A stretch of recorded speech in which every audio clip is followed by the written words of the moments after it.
Oh, thank you for that beautiful music. Wasn't that beautiful? And I saw Dawn looking at me, and I'm thinking, oh, it's so beautiful, Dawn. I forgot that I'm supposed to come up here and start this service.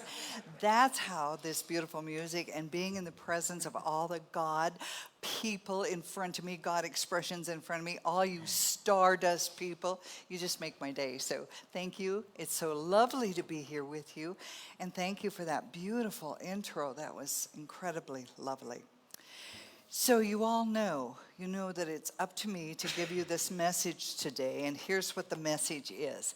Something wonderful is happening within us. Something wonderful is happening within us right now. It's this thing called life. Life is in our mind. Life is in our body, and life in all of our affairs. Affairs are happening right now. We think it, we feel it, and we believe it and accept it because we know one life, God. So I welcome you this morning. It is really wonderful to see everyone and welcome those who are joining us online. This is a beautiful community, both here and afar. We're all part of the one village, the one tribe, the one humanity. We're all part of it, and we all belong to it and are needed within it as our own unique and beautiful and wonderful selves. So I welcome you today, and it's just a fabulous day out there. And and I want to remind you that we have welcome packets in the foyer in case, not in case you need it for yourself, but in case you have a friend or something that you want to give it to share. And it's a wonderful way to introduce people to what we believe, what we teach, and how empowered one becomes as they use the tools of life. We get to use them instead of being used by them. And that is such a gift that we can move into. So we have the welcome packets in the foyer. We also have prayer request papers on the back table. And I invite you, if you have something that's heavy on your mind or heavy on your heart this week, or something you would like prayer support with, we are so happy to stand with you, witness with you, and witness for you truth. And I know sometimes there can be things on our hearts that I can't even find truth by myself. So that's when I turn to someone else and ask for prayer. Help me with my faith.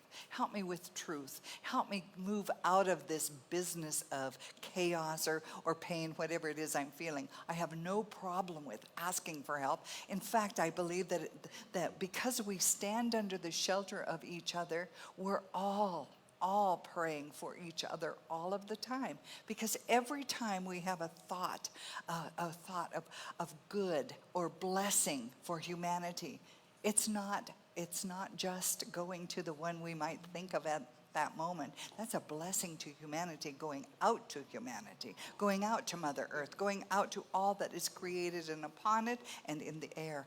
It is something that we are so connected to that it's really behooves us to be awake and aware to that fact. We are part of the one. Bottom line, we are part of the one. So I welcome you here today, and we'll start out with our opening music. So thank you very much.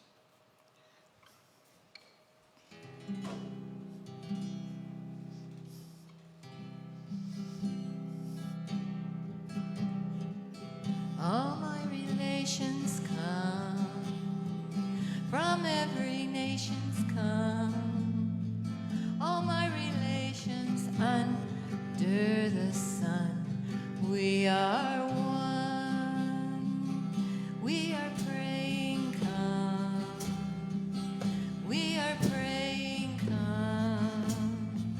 We are the song and we are the drum. We are one. We are the ancient ones. We are the ancient ones. In your breath and bones we sing on. We are one. We are the meadow gum. We are the meadow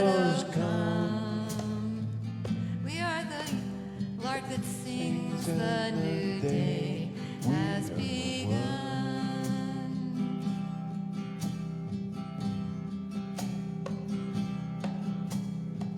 We are the new day, run, run, run. We are the new day, run, run, run. We are the old and we are the young. We are one. We are the earth and sky. We are the thunder cry. We are the fire. We are the light in your eyes.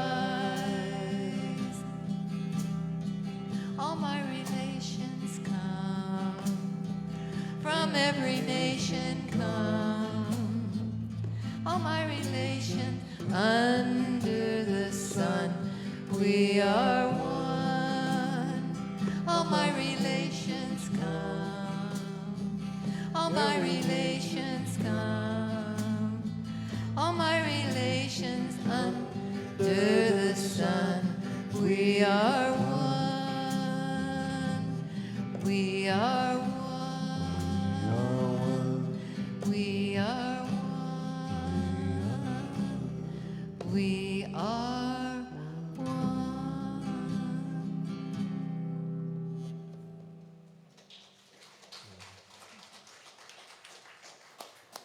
Oh, let us just breathe into that. We are one. Oh my goodness, all our relations come. We are all one under the sun, under the moon, under the love of God, and as the love of God. Is your mic on? Yes. Can y'all hear me? So let us sing amen. No. Okay, so now let us move into that time where we do the blessing for the children of the earth. Oh, yes, it is our duty. It is what we are called forth to do. It is also our privilege to support the children of the world. It is our privilege to dream them into their fullness, their wholeness, their holy self, which is sacred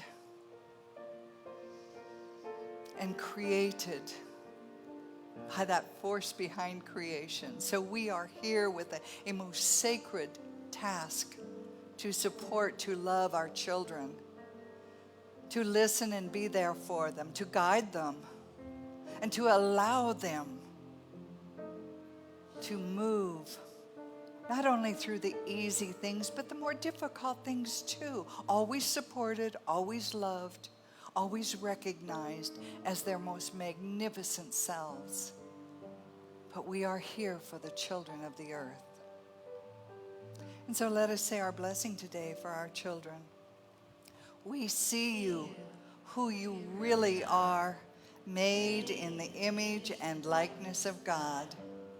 We cherish you, we support you, and we love you. Oh, so cherishing, supporting, and loving our children. Let us remember that that is our privilege as well as our task. And we do not do it alone, we do it as the village. And we are called to do it from that place in our heart that knows truth, that is willing to express truth, for we are truly all the children of God. And we must remember that we are never, ever without the support, the love, the wisdom of God. For that which exists out here also exists in here. That which exists in here exists in everyone. That purity of spirit.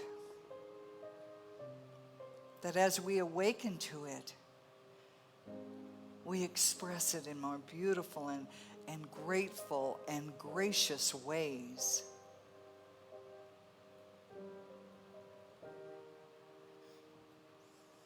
And so, Adi, if you would do a reading for us that will bring this together. I have yes. This is a reading from the writings of Mother Teresa that was written on the walls in the home of the children in Calcutta. And what she wrote was as beautiful like she was. She wrote, "People are often unreasonable, irrational, self-centered. Forgive them anyway. If you are kind, people may accuse you of selfish, ulterior motives. Be kind anyway. If you're successful, you will win some unfaithful friends and some genuine enemies. Succeed anyway. If you are honest and sincere, people may deceive you. Be honest and sincere anyway. What you spend your years creating, others could destroy overnight. Create anyway. If you find serenity and happiness, some may be jealous. Be happy anyway. The good you do today will often be forgotten. Do good anyway. Give the best you have, and it will never be enough. Give your best anyway. In the final analysis, it's between you and God. It was never between you and them.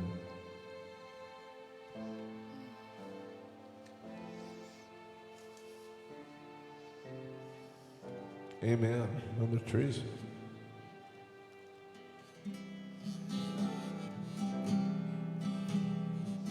All my relations come, from every nation come.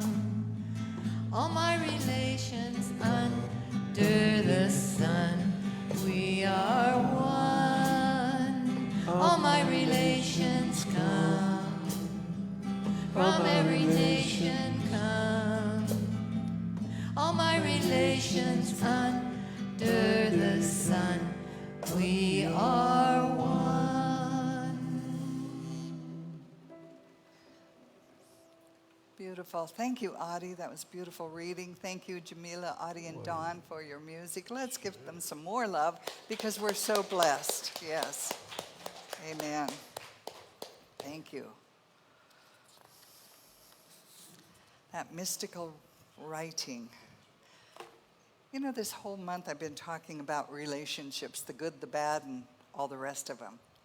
The relationship with ourselves, the relationship with others, and the relationship with our world. It's just all about relationships.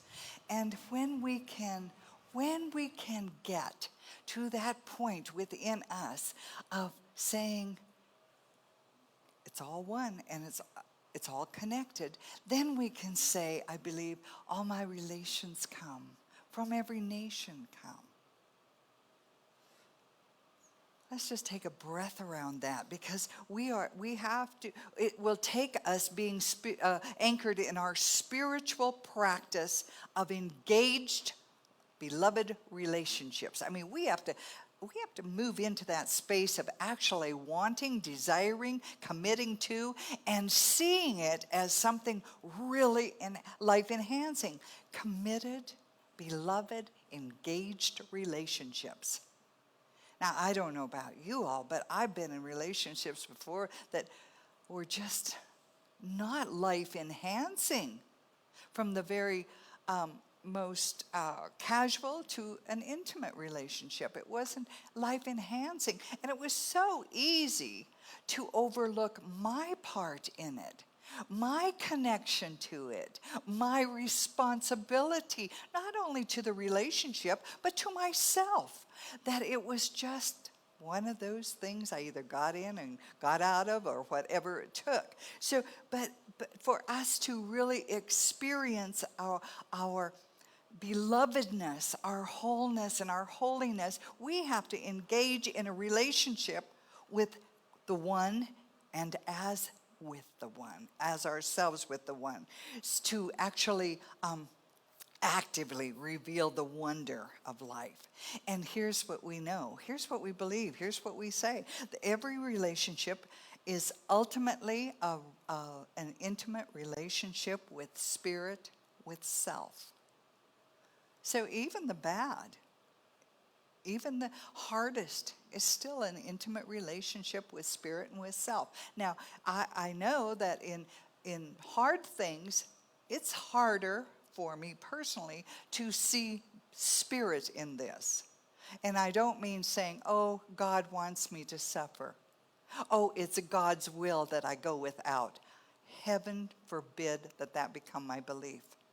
Because my God is an awesome God. My God is a giving God. My God is a loving God. That's the only God I know and will talk about and believe in. I might act at times as if that isn't true or I've slipped, but that is the truth that I hold to. And that's the truth I talk about from up here. That's the truth I live from to the best of my ability in the given circumstances of the moment. So what I'm saying is I'm human just like everyone else is, but the idea is to bring in that humanity as part of, not separate from God, but part of. If God created everything and God is all there is, then we can't be outside of that, can we? We really can't. We really can't be outside of God. And God cannot be separate from us. So no matter what the relationship or the experience in front of us is, it's God is all there is. So it's all God, isn't it? So we can participate consciously, or we can participate and welcome our good, or we can participate unconsciously and actually have the experience of what's going on in the general consciousness. The given consciousness, and you know what that is. You know when there's a consciousness of war, or a consciousness of peace, or a consciousness of lack, or a consciousness of love, whatever it is, we're aware of the consciousness that we live in this society with. We're aware of that. And here's the beauty of it. We get to choose if we want to remain in that consciousness. And then when we choose if we want to remain in it and it's of a negative manner to our well-beingness, to life, we get to choose what can we contribute to it in order to move from it, move through it and from it. Because we aren't going to ignore it. We're not going to pretend like it doesn't exist. We are saying this is all part of life. And what am I? What are you in your magnificence, in your presence of God that you are going to contribute to this? Again, nothing exists outside of God, since there is no outside of God. There is no outside of God. Which means that everything and everyone is a part of being, is of God. And so our relationships, whatever they are, because we're always in relationship, can either be discordant or harmonious. But we are the ones who choose the experience we're having with the relationship. And often, the question is, when we're experiencing pain in the relationship, we get caught into the pain. We get caught in the pain of whatever it is, disappointment, anger, frustration, whatever it is.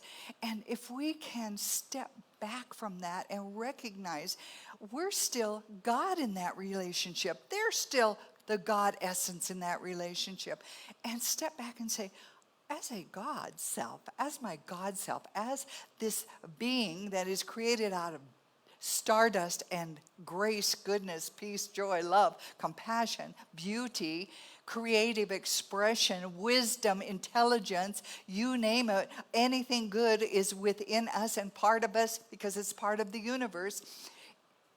I have more power than I thought I did. You see, we have more power within us than we think we do when we're caught in the feeling of an experience that is unpleasant. We have way more power. And often we'll use that power within us, not the power to create something new, but the power to hold on to it.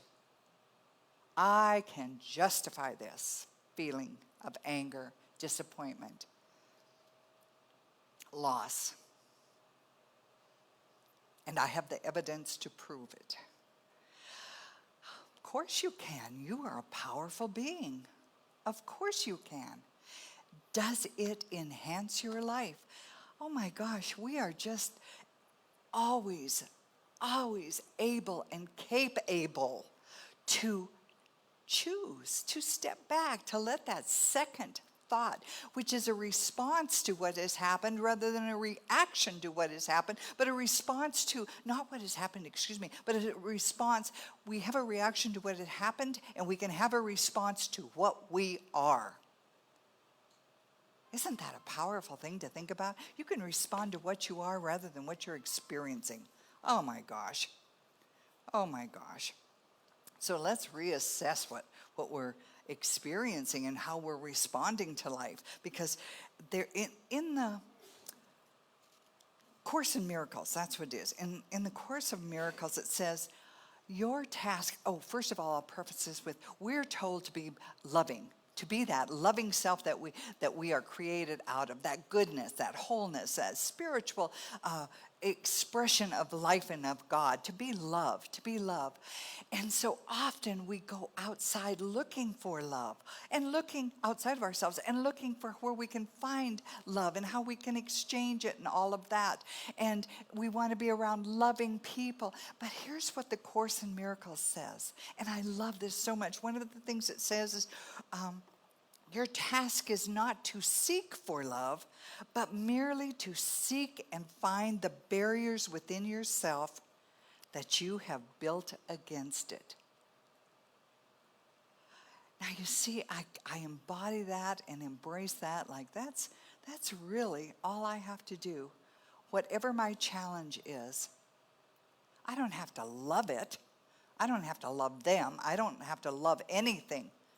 But I get to look at what is within me that is the barrier to loving all that is, because it's all God. What is the barrier? Holding grudges, bitterness, righteous indignation, all of that. People pleasing even. That's one of those things where if our needs aren't met as we're out there people pleasing, we get resentful. We might not even admit it, but we do. We get sick, or we get angry, or we get depressed. But we have a reaction to it because we're seeking that which is out here versus responding to life from what is within us. So we know that in any relationship, and that's what we're talking about, is all our relationships. We know there's criteria that build good relationships, and there's criteria that ruin relationships. But regardless, we want to look at the relationships we're in, all of them, and the relationships we have with the news media even. Does there need to be some judgment removed, or judgment released, or forgiveness enacted? What is it that would give us more peace, more joy, more harmony, more ease? All of our relationships with ourselves, with others, with our environment, it's all about an opinion, a preconceived idea, from an experience or whatever, but it's already exists within us. And so we get to look at them. And it doesn't matter what the work is we're doing or how long we've been doing it. I really, truly believe it can only be enhanced by knowing there's only one. We're part of the one. It's all one. Isn't that a relief? I mean, is that a relief to anyone? I would hope so. I would hope so. I thought I was the one. I thought it was all up to me with those kids and my extended family and my friends and my church and it's all me. Heaven to Betsy, what a relief to find out. I'm only part of it. I'm a part of it. An important part, as each and every person is. We all have this role. We're all part of that tapestry of life. We all have a role. We all have a gift to give. And as we recognize that we are all part of the one, it's like, oh, so we're doing this together. Doesn't that feel good? It's not just up to you. And if you don't do it, oh my goodness, what a mess. No, we're all in this together. All of us.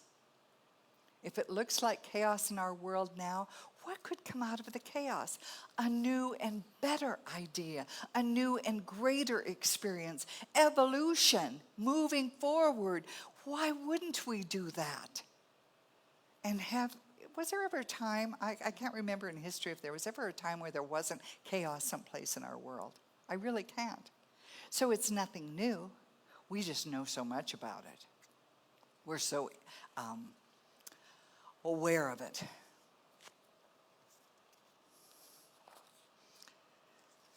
You know Reverend Christian Sorensen, who comes here every year, and he'll be here this year again. In his book, Living from the Mountaintop, he wrote this: when you live in alignment with your soul, loving who you truly are, you will bring your realization back into the oneness with people, the planet, and the universe. You will bring your consciousness back into the oneness. You'll live knowing an eternal peace and be a loving difference maker on our planet. Such a profound statement to us when we know our oneness. Some of us go out into nature and really feel that feeling of oneness. Some of us find it in reading. Some of us find it in meditation. I mean, it doesn't matter where we connect. But what matters is, are we holding on to that truth all of the time? Can we bring it up when we're not out in nature? Can we remember it and live from it when we're doing our daily carrying water and doing the dishes? That's the important part for us. It's not about learning something new. It's remembering who we are. One of the other things I wanted to talk about was we change the world by changing the quality of our relationships to it. That's how the world's changing.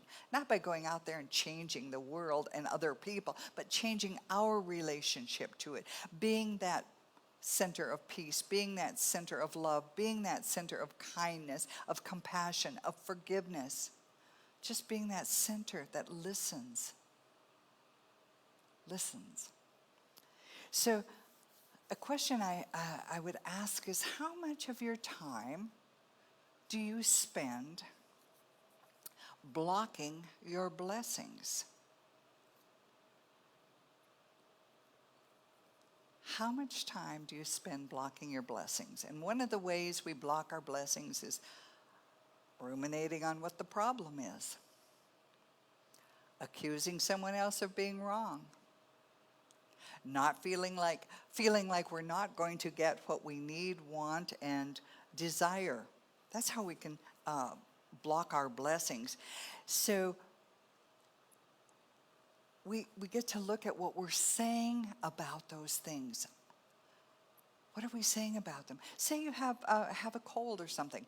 Man, so many people run to the internet, look it up. What does it say about that? How long is it going to last? How many people have it?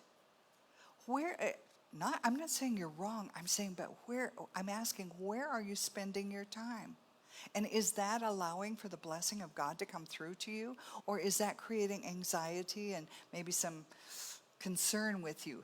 That's what we get to look at. Where are we spending our time and what are we spending it on? I love that my friend does that. She runs to the internet and looks up everything, and I call her and I ask her a question. She has an answer for me. But she loves it, and she's not afraid of it. That's my point. If I were to look, no, I would never look it up. I just don't know how. And I don't care. You know, I'm not into yeah. I love having people for friends who have answers that I'm always looking for. That's what I love. So we want to look at how much time and what's the priority in your life right now? If you were to ask yourself, what are the 2 priorities in my life right now, what would they be? And would it be different if you were sitting at someplace, maybe at home alone, what would the 2 priorities in your life be?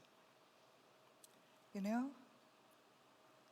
Are the priorities in your life life-enhancing right now? Or again, is it that idea that there's something wrong or something needs to be changed or I can't have this or I can't have that? Because we want to make the priorities in our life the things that we live from, and we do live from them. If it's fear or anger, we'll live from that fear or anger. If it's feeling separate from God and not being connected to life, then we'll live like that. So we want to look at what our priorities are right now in life. 2 priorities. I ask you, just 2 priorities. Again, our task is not to seek for love, but to find the barriers that are there, that already exist, that keep love from being our expression, our experience. Otherwise, the blessings of God. That's what the blessings of God are. It's about our relationships and how we are living from them. In the Gospel of Thomas, which I love to read, there's the story of Thomas, there's the Gospels of Thomas, I love that. And this is one of the things that I read out of the Gospel of Thomas. Love is a synonym for God, and God is love, the universal outpouring of the Spirit through law, wisdom, life, and action. God knows us in love. We know God only through love. When we love humanity, when we love ourselves, we are loving God.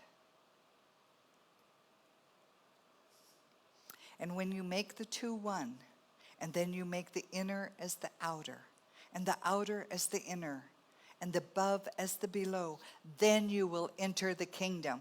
It's just about not separating ourselves from others, from life, from goodness, from God. It's about recognizing to the best of our ability what life, love, God is and how we are of that. Now, one of my favorite things to talk about is trying. Does anyone in here try to do things? Use that? It's a tricky word. See, only one person would admit to it. Trying can be very good. I mean, it's not a bad thing. But I think we use trying to trick ourselves. And here's what I wrote down. When we use try, when we either say, I'll try that because I've read about it or heard about it or think about it or whatever, or someone's giving us something, you might want to try this, and we say we will. Here's some of the things that come up. It's permission, when I say I'll try, to do something half-heartedly. It's also permission to attempt to do it and then to continue to do what I was doing previously. Yeah, I'll start tomorrow, but I tried today. So that really gives me the permission to continue in what has been. And it can also be used as a cover-up for resisting what we never had any intention nor wanted to change. So trying can also be a way to prove that it doesn't work. Therefore, I don't have to do it. You know, I invite you to open yourself up to the idea you'll do it or you won't. You'll do it or you won't. Whether it lasts 2 or 3 minutes or for a day, whatever. But in the idea that you'll do it or you won't, be sure this is what will give you the success that you desire, is to know that you're not doing it alone, number one. If you're going to do something, you're not doing it alone. You have the power of Spirit within you, as you, for you, through you. You are not alone. So if you're going to do it, do it. If you're not going to do it, don't do it.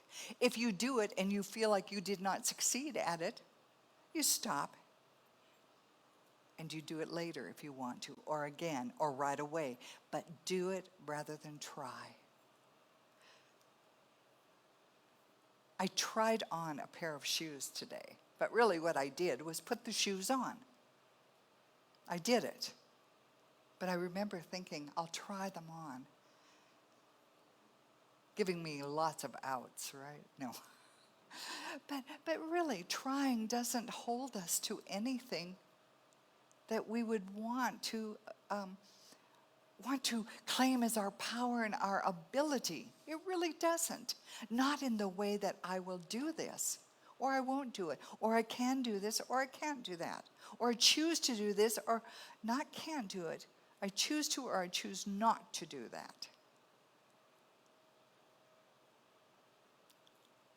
So I encourage you this week to empower yourself to move beyond trying and make a decision. Make a decision about what you want to do, not try. So I would encourage you to use that, not try, but to not try to find the barriers or find the barrier but to love, but to find the barrier and then decide. Do you want to do anything about it? And it's never about working and effort. It's about releasing and relief. It really is. I don't have to be cranky anymore. I don't have to be cranky with my neighbor, even my neighbor's cranky with me. I don't have to be. That was an old paradigm that I was holding. It was an old belief. It was an old reaction. But the new response is, I'm at choice. And I have the responsibility to act like a creation of God, a full creation of God, all the time, everywhere, with everyone. Now, will I achieve that? Maybe in the next lifetime, but I will give myself to that this time, every time. I'm not going to try, I'll do it. If I fail with my neighbor in the next 3 or 4 or 5 weeks, I will try again. I will try again. I will do it again. I will choose to do it again. Because trying, I set myself up. Even when I said that, I set myself up. I know how she's going to act. I know that I'll be hurt again. I just don't know what would please them. You know, all this stuff I've got going around a slight, what I considered a slight. Maybe I'm not visible, really, sometimes. Sometimes I feel like I'm invisible.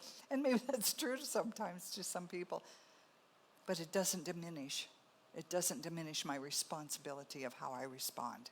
That's what we're here for, is to respond in our relationships from that place of discovering the love that we are, discovering the love that we are created of and from, and taking responsibility for being, not trying, for being the very best we can be. I love that. I love that. People are often unreasonable, irrational, and self-centered. Forgive them anyway. It just means don't see that. Don't see it. Overlook it. If you are kind, people may accuse you of selfish, ulterior motives. Be kind anyway. Be kind not to get, but as the expression of giving from God that you are. Be honest. Be honest. You know, we sometimes make the mistake of thinking other people know what we want, what we're thinking, or what we need. Anybody ever been in that position? I used to put that on my partners all the time. Then my kids. Yeah, you know what I need. You know what I want. You know why I'm mad. And they're like, yeah. So we have to be honest with ourselves and be able to be honest with others. And one of the things that we withhold from is, reasons we withhold things from others is we're often afraid of what the response might be. God forbid they turn us down. God forbid they don't see us. or see what we're asking for in the light that we intended. It is part of life. And if that happens to you, that you're misunderstood, don't you think that you are capable of misunderstanding someone else? Yeah, it's just how life is. It's just how life is. But in the final sentence of this beautiful reading, give the best you have, and it will give the best you have. I'm going to leave out the rest of it and just say, give the best you have. In the final analysis, it's between you and God. In the final analysis, be true to thyself.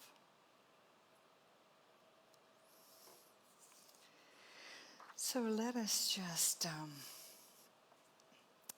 move into that space within, that sacred space within us, and know that the invisible intelligence that created everything, the power behind the intelligence of creation, indwells us. Both in and around its creation, it is within us and around us. There is no separation again. So we all live in the dance of the invisible. We all live in that space of God's love.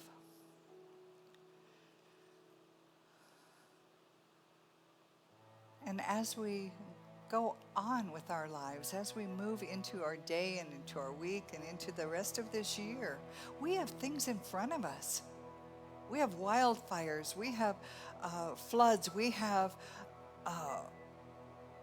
illness, we have death, we have all of life in front of us every day, just like the circumstances might change, but we have life in front of us. But we have, more important than that, we have life within us, the life of God within us. We are the power of love in expression. And so if we're out there giving our time and attention, our love to social issues or to relationship issues or to the work that we do out in the world, or if we're planting a garden to share with our friends and neighbors, whatever we're doing, if we're our young people who are serving in the military, or whatever it is we are doing, may we know that we are not separate from anyone or anything we meet.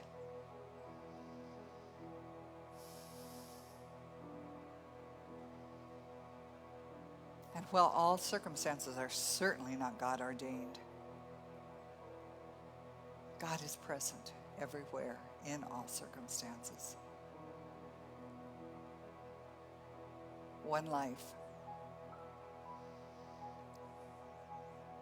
May we find peace in that truth. May we find strength within that truth.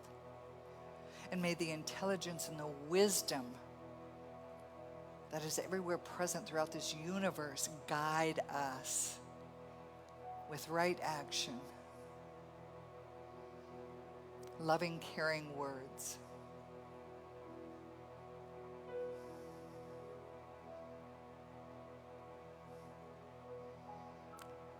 and the power of the recognition that we are all one.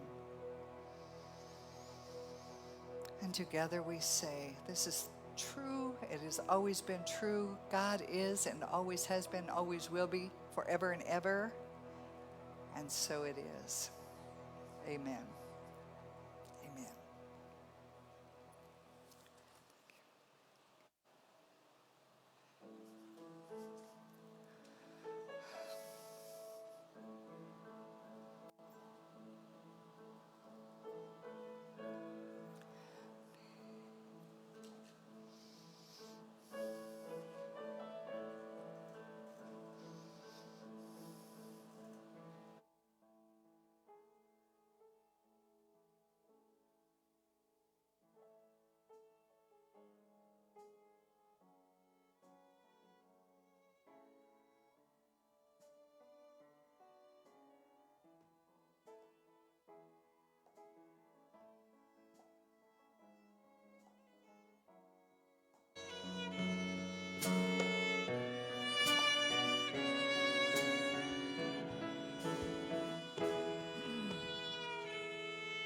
in this moment, in this place. I remember who I am, letting fear and worry fall away from me. Open my eyes and see there is only love. There is only love. It's a love that heals, love that sets us free. There is only love. When I lose myself, when it seems I've lost my way, when I go inside and quiet my mind, I hear Spirit gently say, there is only love. There is only love.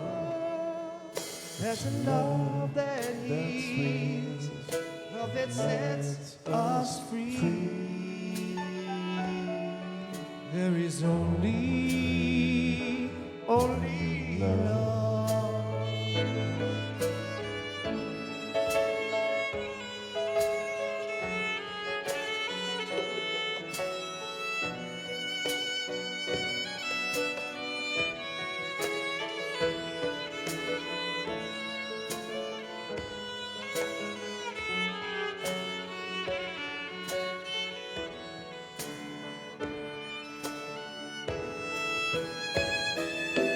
There is only love. There is only love. It's a love that heals, love that sets us free. There is only love. There is only love.